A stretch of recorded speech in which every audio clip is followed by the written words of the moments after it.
Lalaking trabahante sa usa ka pabrika sa karton sa Upol, Misamis Oriental ang samdan human nga gipusil sa wala pa mailang nga sospek.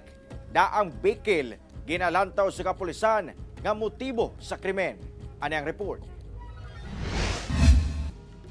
Luwas na gikan sa makuyaw nga kahimtang ang 48 anyos nga lalaking trabahante sa usa ka pabrika og karton sa Zone 6 Puntakon, Barangay Igpit sa Upol, Misamis Oriental.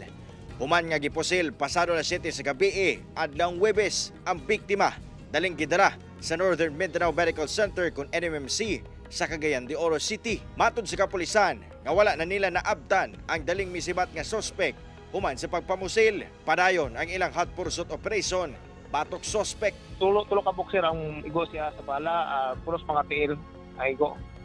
Duha sa left side sir, isa sa right side. Posibleng daang bikil sa biktima ang motibo sa pagpamusil. Naka-escort sir siya po sa gipusil nga, "Hoy, ikaw man dito." Botong na posilan niya sir. Botong isa po sa mga possible nga POI na to sir. Kaya naman tay information na gather siya sir. Coordinate siya nga nagi sila biglan atong tapos na bukid doon. Giadtuan sa GMA Regional TV 1 Mindanao ang lugar kung asa nahitabo ang krimen. Apan mibalibad na nga moatubang sa kamera ang mga tawo sa lugar. Hinoon ilang gisaysay nga igo lang kuno naglingkod ang biktima gawa sa panimalay sa iyang agalon.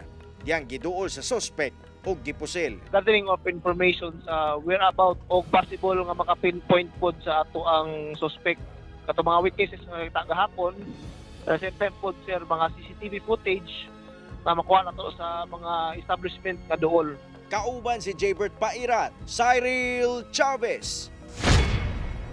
1 Mindanao.